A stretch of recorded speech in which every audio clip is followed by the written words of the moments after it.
It's June, and that means it's time for the summer vegetables. And here's the Master Gardener's Guide to sowing and transplanting in June. A lot of the fall and winter vegetables that you planted are starting to get a little bit heat stressed.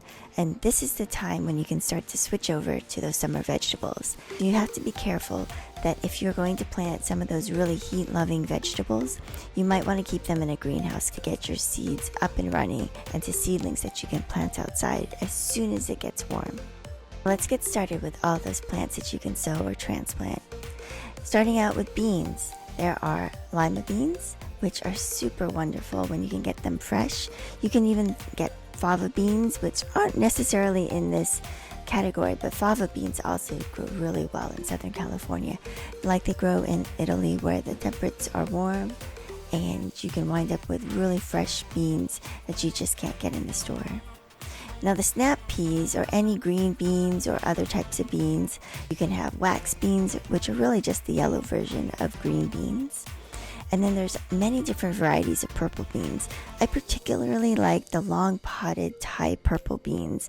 These are really amazing types of beans that you can eat for snacks and grow up to sometimes even 2 feet long. And I love to grow any of these beans so that you can stir fry them, and especially with like a Chinese style where you add some garlic and some chili pepper, and it is super yummy. So I can't get enough beans. Then there's the beets. There's all different varieties of beets. And beets are interesting because you can eat not only the roots, but you can also have some of the leaves as either greens that you can put into smoothies. You do have to be careful that if you're using the red ones, they can really wind up staining everything red when you start to peel these beets. So there's actually white beets if you want to try to reduce the amount of staining that you'll see. Now my super favorite, and I don't know if it's just the color, if they actually taste better, but the golden beets are really lovely to have. So I really recommend that if you haven't tried them, go ahead and then get some of these seeds because they're really amazing. And just for fun, you can get some of the striped beets. Now they're fun when you cut them open. It's more just for added eye interest, but really the taste isn't very different. And if you can get all of these growing at just the perfect time, you can wind up having wonderful roasted beet salads that are just the joy to have during the summertime. And then there's carrots. Carrots can really be grown almost all year round. Now you can have orange, red, purple. There's all different types of colors of carrots. And again, this is really for eye candy when you're trying to pull things out of your garden. You want them to look amazing. Pretty much the taste is going to be fairly similar. Some are going to be sweeter. Some of them are going to be more tender. But you do want to make sure that you're picking them early enough so that they remain tender and don't get fibrous. One of the things that's a little bit tricky is they need to stay moist. So when you're sowing them, a lot of people will either put them under some covering such as like a board, and that will allow them to stay moist. And then you can remove the board and then make sure that those have germinated. Now a cousin to the celery is celeriac, and it is really grown for the roots, and the roots can be made up into dishes very similar to say a turnip, but it has this kind of celery flavor. Now celery itself has a couple different versions. There's a leafy version, and then there's what we know as our stalk versions, also called pascals, and they are the ones that you can find mostly in the grocery store. So this is going to be your stalk version of celery. And then you can have chard, comes in a rainbow of colors, so it's really beautiful to have in the garden. They grow really large, and if you're growing them out into the fall, they can overwinter really well and give you green leafy vegetables all year round. Now I love chard because it grows these huge leaves. So a lot of times if you use the plant and you're trying to find what type of dishes, anything that has spinach you can replace with chard. And this is like a great way if you're using a lot of Indian dishes that require a lot of spinach. Sometimes it can actually be a little bit hard to get a lot of spinach, so actually substituting chard can be a great alternative. Now another summer favorite is going to be corn. And corn's really interesting because it has a lot of different varieties, and you can divide them into a couple different versions. One is going to be sweet corn, which is something you're going to eat fresh as soon as you pull it off the stalk. And then there's the other that you are actually going to dry. These can be called popcorn versions. They can be ground into flours and so be used as maize. So again, you have your sweet versions that are going to be hybrids that you can find. For some reason, I haven't had a lot of luck with those hybrids, but I have had a lot of luck when it comes to some of the popcorn versions. Like glass gem corn is just beautiful, and I think if you have an opportunity to grow some, you definitely should, just so that you can show off and show people the pictures, because just before you dry it, they are just beautiful. They glisten, they're multicolor, they come in a range of royal blues to royal reds, and they are just eye candy and just great for any of those that you're putting together to show off what you've done in the garden. Another summer favorite is going to be your cucumbers. And for cucumbers, there's going to be a couple different versions. You're going to have the pickling kind and then the eating kind, which you can just eat right off the stalks, or off the vines, I should say. Those pickling kinds are going to be smaller. That's going to make them easier to pickle. And then there's also the eating kind, which are usually going to be a lot longer. Those might be your Persian cucumbers or Japanese cucumbers, and some of the hybrids that you can have as eating, or you can juice them. There's so many things you can do with cucumbers, and so having a bunch of vines is great to have during the summertime. Now, another new type of variety that I haven't been trying, and I'm trying this year, it's going to be the cucamelons. Now, a lot of people know the kind of very common Mexican cucamelons. They're very tiny. You have a whole bunch of small little cucamelons that are tender and also a little bit tart, but they actually have a lot of these larger melons that I'm going to try this year. I don't have some pictures because I haven't grown them yet, but I would recommend that if you love melons and you love cucumbers, this could be a nice little like hybrid of the two that will taste slightly sweet, be very juicy and refreshing during the summertime. Now, my favorite is eggplants. I cannot tell you how wonderful a plant from the garden is, and I love all different kinds. I haven't been able to get them to grow as well as I wanted in the past, but it was really the trick of using the greenhouses, and I just got some small greenhouses, and they made a huge difference for being able to start these from seed. And if you get the eggplants, there's all different types. There's a bunch of Asian versions, and there's like some round ones, some long ones.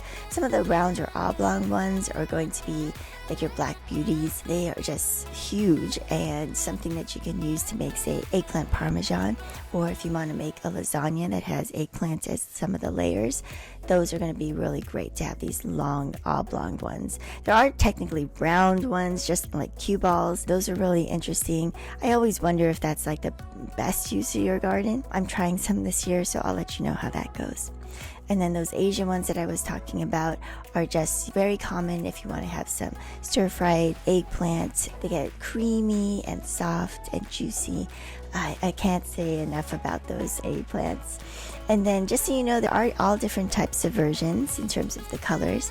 You can get anything from purple ones that are so dark they almost look black, and then you can have these creamy white ones, and then there's ones that have these variegated kind of stripes or textured looking skins. And again, you can roast them, create all kinds of tomatoey dishes out of them. And then there's lettuces. Now, these are tricky to grow in Southern California because lettuces have a tendency to bolt, so you want to make sure that you're getting ones which are listed as either oakleaf and heat-tolerant ones. And a little trick you can have is you can have a lot of different varieties. You want to plant these in succession, and you want to make sure that you have a variety so that you can create like a very eye-catching type of salad, or if you're putting them into any sandwiches, those are really fun to have when you have a variety, especially the red ones. I think that can be really striking. They almost go to that kind of bronzy color.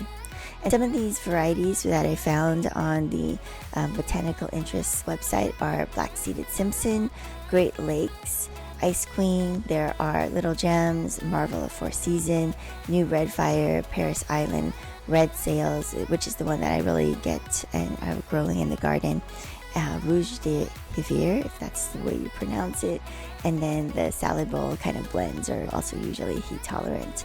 So those are great ones to have in your garden at all times. Make sure that you're successively planting these. I will put some in a shaded area in a greenhouse just to make sure they're out of the way from little birds that are going to possibly eat those. Also, a lot of insects or snails can eat those little tender seedlings quickly. I try to protect them. That's a greenhouse that you want to keep in the shade rather than having them in the sun so that they're heating up. That's something just to be careful and aware of. And then you can look at your melons. Now, melons are going to be another one of those wonderful things that you can really only have in the summertime. Even though I did have this one Indian melon that wound up growing through the summer and then ripened towards almost like the middle of winter, which was just wonderful to have that flavor at the beginning of winter time. So there's a couple different versions. So there's the muskmelons, and then there's going to be the late melons. Muskmelons are the cantaloupe type, and so those kind of have those more common orange flesh. The outer shell is going to look very different, so that skin could look a little bit more textured. It could be white, a yellowish or orangish type of color. And muskmelons are going to be very sweet and wonderful. You do have to be careful for whatever reason. I know a lot of people who've tried to grow muskmelons, and sometimes they just don't taste that great off the vine. You just need to make sure that they are ripening fully before you wind up harvesting them. And then the other types of melons are going to be some of the honeydews, which are really fun to grow. I actually have grown a lot of honeydew seeds where I took just a regular honeydew melon that I bought in the store and then planted all the seeds. I thought actually the fruit wasn't going to be ripe enough to have viable seeds, but they sprout really well. So that's been an easy way to get some other melon seeds to grow. And then of course you got to have a little bit of watermelon. I have not grown a watermelon seed in the past, and so I've always just placed them outside, and I just don't water enough to keep them really moist. So I've started mine in a greenhouse where I could put them in a little dish of water to make sure that the soil doesn't dry out. And finally, I have some watermelon seedlings. That's really exciting. And then okra is another one of my favorites. It seems like I'm saying a lot of these things are my favorites, but okra really is just wonderful to eat. And for some reason, I feel like I just can't get the right okra when I get it at the store. Sometimes I can find it at the farmers markets. I like the small versions, and maybe that's why it's a little bit trickier to get in the grocery store. And I love all different versions. So there's green and red varieties. The taste really isn't going to be that different. And again, you want to get these okra and pick them when they're small. You want, if possible, to get them as uniform in size as possible when you're picking them, because if you wind up taking them at different sizes, the larger ones are going to be more fibrous. They're going to take longer to cook, and so they won't cook evenly. And then some of the things that you can do with okra, you can fry them. You can have a lot of tomatoey curries. I've had some really wonderful Indian dishes that have been amazing, and so I highly recommend okra if you're not used to eating it. It's just delicious. And then, of course, peppers are really a classic item for the summer garden. Here in Southern California, you can actually grow peppers almost year-round. You can keep your plants and overwinter them, and then during the springtime, you prune them almost to the ground. So that's another way to get a fast crop. The peppers can have either the chili ones that are going to be the hot ones or the sweet varieties. The chili pepper is going to be green, and then as it gets older, it will turn more red. And that's pretty much with all the peppers. So you can get them at all stages if you're trying to get some different colors. Now, some of them will be different colors right before they get very red at the end. And so that's when you have your red peppers, like the bell peppers. You can have orange ones, yellow ones. This goes from some of the sweet Italian versions. They will have a variety of different colors. Even the chili peppers can also have some different colors. So some of the habaneros are orange that I know of. And then there's sweet potatoes. Now, I bought a whole bunch of slips, and they've been growing. I just have not harvested any of them, so I'm just going to keep on letting them grow. Sweet potatoes are one of the things that can actually be a little bit invasive, but a lot of people can get a lot of protein out of sweet potatoes, and so it probably isn't a bad thing that they're invasive, because it just means you have a lot of them. Now, you do need to make sure when you harvest them, you have to cure them and let them sit for a little bit and keep them in a protected area. Around here, we have a lot of rodents, so I always need to make sure they're in a protected place in the house. If you're on a vegan or vegetarian diet, they add a lot of protein. You can just bake them all up and have them as a supplement to any of your meals. And then pumpkins are fun to grow. Now, mostly I'm going to talk right now about the winter squash. So winter squash are the squash that you grow and then you wait till the winter time before you harvest them. So those are going to be your classic kind of Halloween pumpkins that are going to grow on the vine. You can have maybe just a couple different pumpkins on a vine and let them grow really large. There are a lot of very decorative ones that are really unusual in terms of their shape. There are gourds that you can have that are going to be decorative. They're a variety of colors, and you can just go crazy with the different types of winter squash that you can grow. Now, one of the other things that is unique about winter squash is they are the type of squash where you can harvest the seeds and eat them. And that's really fun because now you're also getting a couple different crops. So you're getting like the flesh of the actual, technically 3 because they can be decorative. The squash can be eaten for the flesh, and then you can also eat the seed, and you can toast them. You can also put them into different type of dishes, and after they're cooked they can be blended and make it more almost like a nutty type of flavor. And something that you can always be growing all year round are going to be the radishes. Now, radishes are quick growing, so you can intersperse them between other plants and seedlings, because a seedling, if you grow them at the same time and put some seed of radishes in, they will grow quickly enough that you can pull them out. Plant is maturing, and that's a way to get more use out of the land that you have. And the more common ones that we will see, people have like English breakfast. You can also have kind of the little round, quick growing radishes. There are also, in case you didn't know, there are a lot of different white radishes. One of the most common ones that you might see in the market are going to be daikon radishes. There's a lot of different Asian radishes that are white that are sometimes more spicy depending on when you harvest the root. You can pickle them, you can eat them raw, you can shave them, you can make it into a really finely grated, almost like a mush, and then you add it to,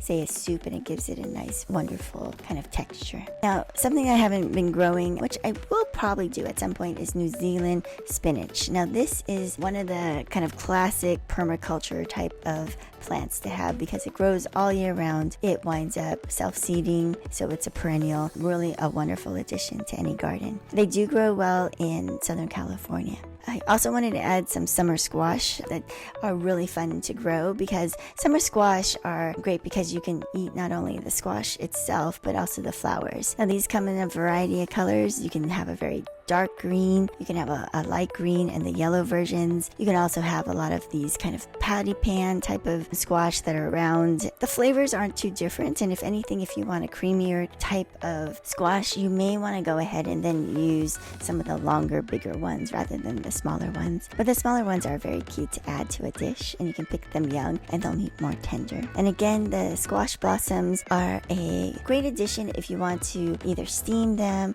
you can fill them, you can fry them as a tempura. The one thing that's interesting is a lot of times what I'll do is I will let, say, the male flowers open up, allow those to be used to pollinate, like the pollinators will come by, pollinate them. You do want to be careful though, because at the end of the day, the flower will close, and if there's a bee or other pollinator that was in the flower when it closed, the bee will actually be inside there, so you want to make sure that you don't accidentally sting your tongue by eating a bee. So make sure that you just check those flowers. I found a lot of them, even if I just shake them, I can hear them buzzing inside. You can just open it up and then let the bee out. Now, one of the things that most people will start out with if they are starting gardening is going to be starting with tomatoes.